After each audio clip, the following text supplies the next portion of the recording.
नेता प्रतिपक्ष बिहार विधान परिषद उनके स्मृति चिन्ह और अब माननीय श्री विजय कुमार सिन्हा जी जो माननीय नेता है प्रतिपक्ष बिहार विधानसभा, उनका अभिनंदन। और श्री तारकिशोर प्रसाद जी माननीय पूर्व उप मुख्यमंत्री बिहार, बहुत ही कर्मठ नेता हमारे श्री तारकिशोर प्रसाद सर, उनका अभिनंदन इस अवसर पर।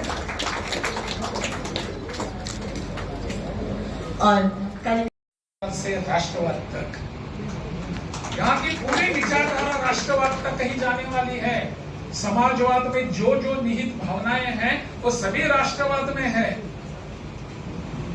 समाज की अंतिम पंक्ति पर खड़ा रहा हुआ जो आदमी है, उस आदमी की कल्पना, उसका हित, लोकहित, उसका जो भी करना है वो हमारे राष्ट्रवाद में है। आपको प्रतीत होगा, एक पुस्तक पढ़िए जो डॉक्टर लोहिया और पंडित दीनदयाल उपाध्याय जी के बारे में एक पुस्तक है, एकत्रित है पुस्तक। पंडित दीनदयाल जी ने जो कहा था, अंत्योदय की योजना है, और राम मनोहर लोहिया जो समाजवादी के पुरोधा माने जाते हैं, उनके विचार वो सब राष्ट्रवाद में आते हैं। अलग से कोई विचार करने की आवश्यकता नहीं। अगर प्रधानमंत्री के मन में कोई इच्छा है तो वही इच्छा है, चलो जलाए दीप वहां जहां अभी भी अंधेरा है। यही राष्ट्रवाद है, यही समाजवाद है। अरे राष्ट्रवाद से पता नहीं है हमारे ये सब विचार। और ऐसे एक महान विभूति के कारण हमारा देश का वैभव, हमारा देश की पद, हमारे देश का गौरव पूरे विश्व में बढ़ रहा है। केवल इस हमारे भारत में नहीं, मैं उसमें जाता नहीं। वो जो सर्वेस हुए हैं, आज ही या कल एक सर्वे आया था, 74% लोग चाहते हैं कि प्रधानमंत्री जी नरेंद्र मोदी फिर से प्रधानमंत्री बने। नहीं होंगे, स्वाभाविक है। इस देश की सामान्य जनता के मन में बसा हुआ अगर कोई नाम है तो वो नरेंद्र मोदी नाम है। उनकी विचारधारा के कारण, उनके कर्तृत्व के कारण, जो भी उनके साथ बैठता है उनको यही अनुभव आता है। ये सब विचारधारा है, और वो इस विचारधारा का नाम है राष्ट्रवाद। राष्ट्रवाद से राष्ट्रवाद तक और कहां नहीं जाएगा। ये सर्कल जो है वो यहीं पर आता है, सर्कल यहीं पर आता है। महाराष्ट्र में एक डॉक्टर कुमार सप्तर्षि नाम के एक लेखक थे, समाजवादी विचारों के थे, और उन्होंने, छोटी सी बात मैं बताता हूँ, विधायक थे वहां, और 1977 के बाद जनता पार्टी बनी थी, आप सब जानते होंगे। यहाँ से समग्र क्रांति का नारा आया था, और उसके बाद जब वहां आए तो वहां जनता पार्टी की सरकार बन गई महाराष्ट्र में। और तो सब दिखने लगे क्या होने वाला है वगैरह। संघ की विचारधारा, राष्ट्रवाद की विचारधारा सबको प्रतीत होने लगी, दिखने लगी थी, सबको उजागर होने वाली थी। तो उस समय वहां डॉक्टर कुमार सप्तर्षि ने वहां विधानसभा में एक भाषण कर दिया, और बाकी के लोगों ने संघ की विचारधारा पर बहुत गहरी टीका की, गहरा आलोचना की। तो कुमार सप्तर्षि जो संघ के विरोधक थे, जो विचारधारा इसके थी, उनकी समाजवाद की विचारधारा थी, वो खड़े रहकर उन्होंने कहा, अरे भाई आप आलोचना क्यों करते हैं? भगवान बुद्ध ने कहा है अंत में, संगम शरणम गच्छामि। संगम शरणम गच्छामि भगवान बुद्ध ने ही कहा है, आप उसको विरोध क्यों करते हैं? सबको इसी विचारधारा की शरण में आना है। तो इस विचारधारा को प्रतीत करने वाले, उसका प्रतीक रूप बहुत अच्छा है।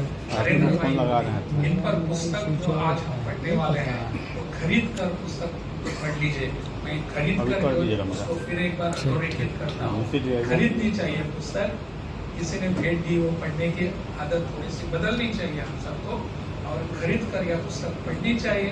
बहुत ही अच्छे विचारों से ये पुस्तक प्रेरित है, विचारों से यह लिखा पढ़ी की है। मुझे लगता है हम सबको मार्गदर्शक भी हो सकती है। बहुत बहुत धन्यवाद। मन में राष्ट्रवाद की पूरी भावना ठस कर बसी हुई है, ठस कर भरी हुई है। इसी राष्ट्रवाद के आधार पर ही पूरे देश, पूरे विश्व में भारत को एक महाशक्ति बनाना है, ऐसा विचार लेकर एक बैठा हुआ वहाँ साथ वहाँ का कार्यक्रम भी रद्द हुआ। बहुत बड़ा कार्यक्रम होने जा रहा था और नरेंद्र भाई मोदी वहाँ आ नहीं पाए। ठीक उसके 1 महीने बाद वहाँ के बिलासपुर में आ गए। वहाँ एम्स का नया हॉस्पिटल जिसका शिलान्यास प्रधानमंत्री जी ने किया था, उसी का उद्घाटन खुद प्रधानमंत्री करने आए थे। ऐसे अपने देश में कभी होता नहीं था कि जिसने शिलान्यास किया वही उद्घाटन के लिए आएंगे। 10, 12, 20 वर्ष के बाद जो कोई होगा वो आता था, परंतु इस व्यक्ति के कारण ही शिलान्यास उन्होंने किया था और उसी का उद्घाटन भी वो करने आए थे। जैसे ही वो वहां से उतरे, चंडीगढ़ से चौपर से वहां उतरे, बिलासपुर में वहां बनाया था, तो तुरंत उनके एक आदमी मेरे पास आ गए और प्रधानमंत्री जी ने कहा है कि आप उनके साथ गाड़ी में बैठेंगे। तो मैं बैठ गया उनके साथ गाड़ी में। पहला प्रश्न प्रधानमंत्री जी का क्या था, नरेंद्र भाई मोदी जी का? हाँ भाई राजन जी बताओ क्या काम था? मंडी में तो उस दिन मैं आ नहीं पाया, लेकिन काम क्या था? 1 महीने के बाद भी इतनी सतर्कता कि एक आदमी ने आपको 1 महीने बाद पहले पूछा था कि मुझे मिलना था, और जैसे ही आप हेलीकॉप्टर से उतरे वहां तुरंत पूछते हैं कि उस दिन का काम क्या था। काम वैसे कुछ था ही नहीं, जो था मैंने उनको बता दिया, परंतु इतना ध्यान एक छोटा कार्यकर्ता के बारे में रखना और इतने उच्च पद पर बैठने वाला आदमी जिनके सामने बहुत सारे ऐसे कामकाज पड़े हुए होते हैं, एक छोटे कार्यकर्ता का ध्यान रखते हैं। जब मुझे हिमाचल में जाना था राज्यपाल करके, तो सवेरे 7 बजे मुझे उन्हीं का फोन आ गया। 7 बजे मैं वैसे 6 बजे उठता हूँ, आज भी वही मेरा कार्यक्रम होता है, और बाद में थोड़ी ध्यान धारणा और मेरा प्राणायाम वगैरह करना होता है। तो मैं प्राणायाम कर रहा था, इतने 7 बजे उनका फोन आ गया, 7 बजे सुबह। और मुझे बताया, तो थोड़े मराठी भी बोलते हैं, वो जानते हैं कि मैं मराठी बोलता हूँ, तो मराठी में मुझसे भाषण किया, बोलने लगे कि मराठी में क्या राजन जी कैसे हैं वगैरह बोला। और बाद में मुझे बताया कल हमने रात को तय किया है कि आपको हम गवर्नर करके हिमाचल भेजेंगे। एक कार्यकर्ता जब खुद ऐसे उनके इतने सारे अधिकारी थे, वो कह सकते थे और कोई बोल सकता था, परंतु इनको लगा कि इस आदमी को मैंने कहना है, मैंने बताना चाहिए कि आपको हम हिमाचल प्रदेश का गवर्नर करके भेज रहे हैं। इतनी सतर्कता, इतना लगाव अपने छोटे छोटे कार्यकर्ता के प्रति, और वही प्रधानमंत्री के पद पर बैठा हुआ अधिकारी, वो खुद को अधिकारी नहीं मानते। उनसे बात करने के बाद पता चलेगा कि वो खुद को कार्यकर्ता मानते हैं, खुद को कार्यकर्ता मानते। जब मैंने जो बात कही, जब वो हिमाचल में आए थे, हिमाचल के प्रभारी थे कुछ समय तक, राष्ट्रीय महामंत्री जब थे तो हिमाचल के प्रभारी भी थे, संगठन मंत्री थे। तो उस समय उन्होंने वहां मुझे बताया, गाड़ी में मुझे बताने रहे कि ऐसे ऐसे जाने ना, वहां जो सामने शिव जी का मंदिर है पहाड़ पर, उस मंदिर पर मैं कितनी बार जा चुका हूँ और वो पैदल जा चुका हूँ। आज तो वहां गाड़ी जाती होगी। मैंने कहा हाँ आज गाड़ी जाती है, मैं गाड़ी से वहां जाकर आया हूँ। बाद में कहने लगे कि यहाँ कैसे कार्यकर्ता, हर कार्यकर्ता का नाम लेकर कैसे कहाँ है, कहाँ किसके यहाँ जाना है, किस कार्यकर्ता के घर रात को रुकना है, भोजन मिलता था या नहीं मिलता था पता नहीं। प्रचारक तो है, तो प्रचारक को भोजन की कहाँ चिंता होती है, रात को थोड़ा कहीं पर सोने को मिला तो काफी होता है। और मुझे धीरे से कहने लगे, और आज अपने जब प्रभारी आते हैं तो प्रभारी आने के बाद पहले पूछते हैं मेरी प्रेस कॉन्फ्रेंस कब है, मेरी रहने की व्यवस्था कहाँ की गई है। हमारे प्रधानमंत्री बन चुके हुए जो ऐसे एक कार्यकर्ता है, उनके मन में आज अपने कार्यकर्ता किस ढंग से विचार करते हैं, इसके बारे में उनके मन में चिंता है। ऐसा नहीं होना चाहिए। उस समय जैसा हम काम करते थे उसी ढंग से, उसी विचारधारा से हम काम करते थे। यही उनका राष्ट्रवाद है। यहां समाजवाद नहीं आता। जब मैं उसी वहां की बात कर रहा हूं, वहां से जब उतरे चौपर से और सभी वहां उनका स्वागत करने के लिए वहां खड़े थे, एक अंतिम व्यक्ति खड़ी थी वहां। उस व्यक्ति के लिए वहां जाकर प्रधानमंत्री लगभग 10-12 वर्षों के बाद उनको मिल रहे थे। उनके साथ वहां जाकर खड़ा रहकर प्रणाम किया। अरे आप तो गोविंद जी की बहन है ना? उनका क्या हो गया कि इतने वर्षों के बाद मुझे जब ये यहाँ प्रधानमंत्री यहाँ के जो अपने यहाँ आते थे संगठन मंत्री, उन्होंने मुझे पहचान लिया 10-15 वर्षों के बाद। आप तो गोविंद जी की बहन है ना? हिमाचल प्रदेश में गोविंद करके अपने मंत्री थे, उनकी बहन कार्यकर्ता अपने, और वो धर्मशाला के कांगड़ा में। तो उनको लगा मुझे कैसे पहचान लिया आपने? हाँ, मैं आप सबको पहचानता हूँ। अरे आपका घर ही, आप तो हमारे अन्नदाता थे। आपके घर आकर ही मैं भोजन करता था। इस विचारधारा से जुड़ा हुआ, ऐसी सोच के साथ जिसके पैर खड़े हुए थे, जिस पर वो खड़ा था आदमी, आज अपने देश का प्रधानमंत्री है। अगर वो क्या करना चाहता है राष्ट्रवाद से, राष्ट्रवाद का एक उदाहरण मैं दे रहा हूं। बाकी सब तो हम जानते ही हैं। मुझे कुछ वर्ष पूर्व स्वर्गीय प्रमोद महाजन जी, उनके साथ काम करने का मौका मिला था। प्रमोद महाजन का नाम आप सबने सुना होगा। तो प्रमोद जी गोवा में आते थे, गोवा के प्रभारी बनकर, और गोवा में आते थे तब हमारे साथ एक बैठक थी। तो बैठक करते करते उन्होंने, प्रमोद जी ने एक बात बताई, और वो क्या बात थी? उन्होंने कहा मैं आपको किस्सा सुनाता हूँ।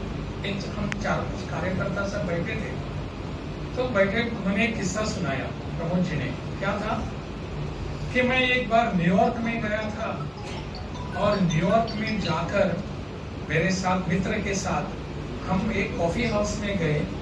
कॉफी हाउस में कॉफी ऑर्डर की, कॉफी पी, और कॉफी पीने के बाद हमने सोचा कि हमारे खिसे में जो 500 का या 1000 रुपए का नोट है, उससे हम पेमेंट करेंगे। तो उन्होंने बेरर जो था उसको हमने वो पेमेंट करने के लिए 1000 रुपए का नोट दे दिया कॉफी पीने के बाद। तो वो कहने लगा कि नहीं, nothing doing, I want dollar चाहिए, आपका रुपया नहीं चलेगा। प्रमोद जी मुझे कहने लगे हम सबको कि ये हमारे रुपये की अवस्था है।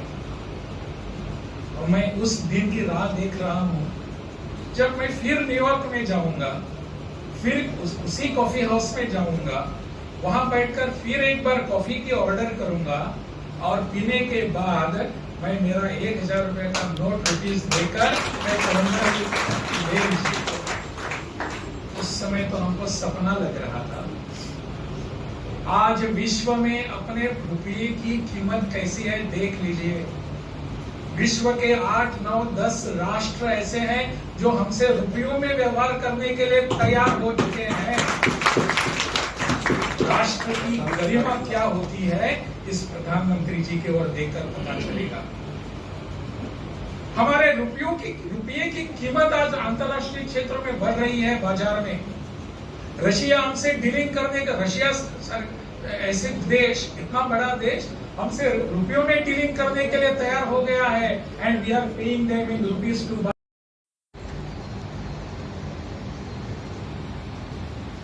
आज के इस विशेष कार्यक्रम में आप सबका स्वागत है। उषा विद्यार्थी जी ने जो एक पुस्तक लिखी है, उसका विमोचन अभी हो चुका है, और इस पुस्तक का विषय आप सबको आपके मन के गहराई तक लेकर जाने वाला विषय है। और इसी को, इस विषय के कारण ही मैं यहाँ आप सबके बीच उपस्थित रहा हूँ कि मुझे भी वो कहीं ना कहीं स्पर्श कर रहा है। ऐसे इस विमोचन के समय मंच पर उपस्थित है, अभी अभी जिनका उद्बोधन आपने सुना, जैसे भारतीय जनता पार्टी के प्रदेश के नवनिर्वाचित अध्यक्ष सम्राट चौधरी जी, विधानसभा में विपक्ष के नेता विजय सिन्हा जी, बिहार के पूर्व उप मुख्यमंत्री तारकिशोर प्रसाद जी और स्वयं लेखिका उषा विद्यार्थी जी, सभागार में बैठे सभी महानुभाव, बहनों और भाइयों, राष्ट्र नायक नरेंद्र मोदी और उसका और एक सब टाइटल है राष्ट्रवाद से समाजवाद तक, समाजवाद की ओर, समाजवाद तक नहीं, क्योंकि समाजवाद का तक जो है वो अब हो चुका है। समाजवाद कहाँ है ढूंढने के लिए भी अभी प्रयास करने पड़ेंगे। एक बात से मैं सहमत हूँ सम्राट चौधरी जी ने जो बात कही यहाँ, कि मुझे भी लगता है कि इस पुस्तक का नाम और कुछ थोड़ा सा होना चाहिए था। नरेंद्र मोदी जी तो हम सब उनको पहचानते हैं, जानते हैं, लेकिन उनकी सोच क्या है, इस सोच के लिए यह पुस्तक जानी चाहिए। इस पुस्तक में मुझे कुछ दिन पूर्व डॉक्टर उषा विद्यार्थी जी ने मुझे पुस्तक दी थी, मैंने पढ़ने का प्रयास भी किया है। उनके व्यक्तित्व के जीवन के बारे में सब कुछ वहां लिखा हुआ है, हम बहुत सारे जानते हैं, परंतु नरेंद्र मोदी जी कहां से कहां जाना चाहते हैं, क्या करना चाहते हैं, इसके बारे में भी उन्होंने कुछ विमर्श किया है। और मुझे लगता है कि इसका जो सब टाइटल है, उसका जो नीचे जो टाइटल दिया गया है, राष्ट्रवाद से समाजवाद की ओर, वो ऐसा होना चाहिए था, राष्ट्रवाद से राष्ट्रवाद तक, क्योंकि और कहां जाना ही नहीं है। समाजवाद जो है वो राष्ट्रवाद में ही समाहित है, ऐसी हमारी धारणा है। समाजवाद नाम की कोई चीज नहीं है। हम जब यहां देखते हैं कि भारत को जब स्वतंत्रता मिली 1947 में, वो तो राजनीतिक स्वतंत्रता थी, भारत था ही यहाँ पे, और वहां उस पॉलिटिकल फ्रीडम के बाद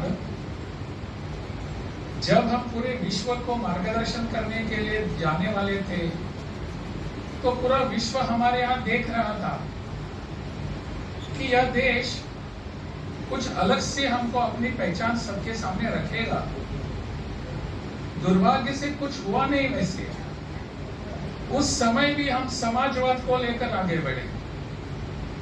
1947 के बाद उस समय के अपने शासनकर्ता जो थे, उनके सामने वैसे राष्ट्रवाद का पर्याय था, जो वैसे हमारी मूलभूत भूमिका है, विचारधारा है, इसको सबके सामने रखने की आवश्यकता थी। परंतु उसको हमने बाजू में रखकर उसके बदले हमने समाजवाद आगे किया। पूरे विश्व का भ्रम निराश हुआ। अरे हम इनसे तो और कुछ चाहते थे। समाजवाद की क्या पराकाष्ठा और क्या परिस्थिति पूरे विश्व में हो चुकी थी, सब लोग जानते थे। समाजवाद को कोई अपनाने वाला था ही नहीं। और इस ऐसे समय फिर से हमारा नेतृत्व उठकर वहां कहता है कि हम समाजवाद की ओर ही जाएंगे, तो लोगों को लगा कहां से आप आए हैं, क्या देना चाहते हैं। वास्तविकता तो यह है कि हमारी मूलभूत विचारधारा राष्ट्रवाद थी और राष्ट्रवाद ही रहेगी।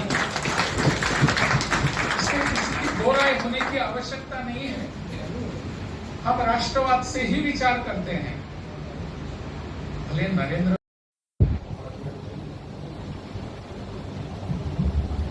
आज यहाँ पुस्तक विमोचन के कार्यक्रम में उपस्थित हम लोगों के महामहिम राज्यपाल आदरणीय राजेंद्र विश्वनाथ आंबेडकर जी, इस कार्यक्रम में उपस्थित बिहार विधानसभा के विरोधी दल के नेता आदरणीय विजय कुमार सिन्हा जी,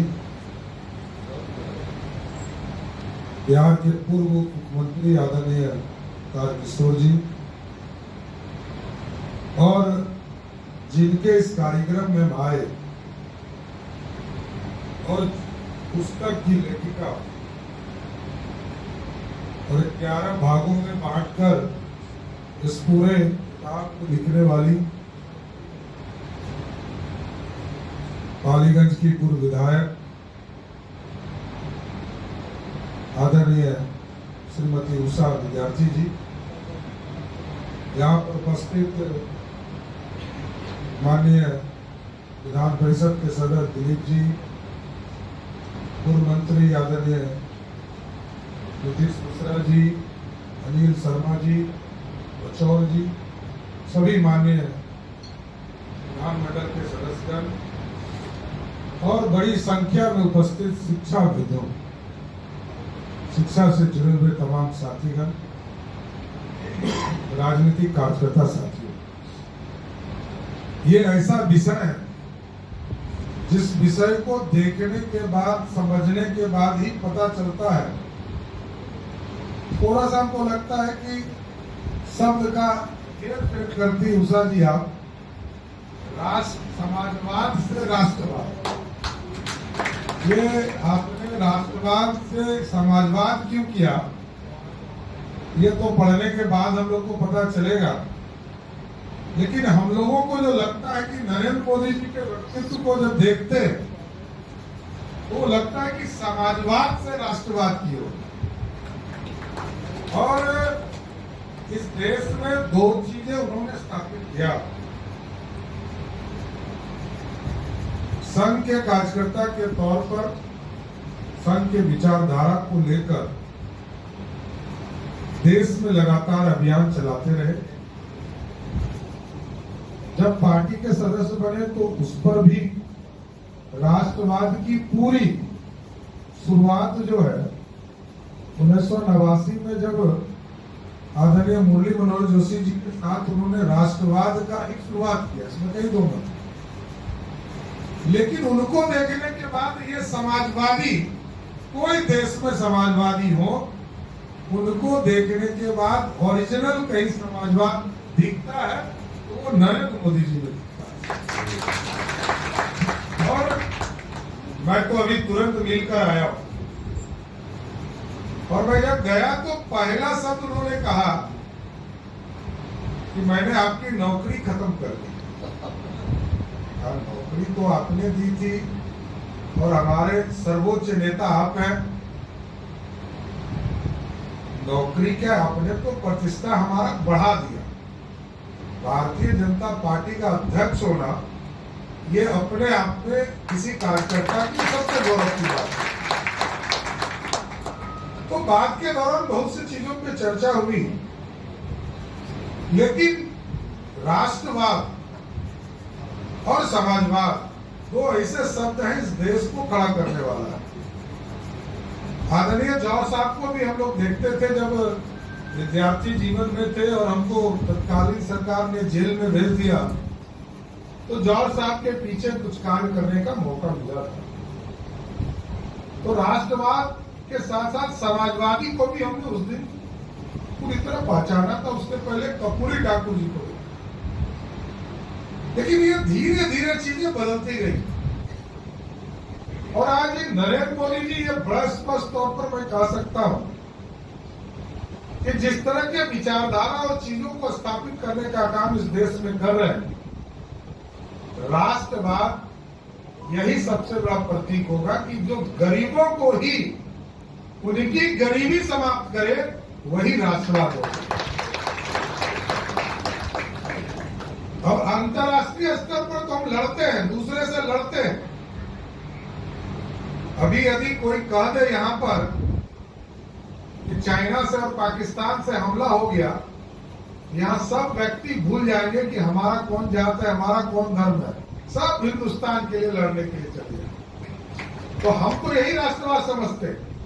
लेकिन नरेंद्र मोदी जी की जो थ्योरी है वो राष्ट्रवाद और समाजवाद को जोड़कर इस देश को निर्माण करने वाला जो थ्योरी है, मेरा मानना है यही राष्ट्रवाद और समाजवादी विचारधारा। लोग अपने लिए जीते, जो दूसरों के लिए जिए वही समाजवाद।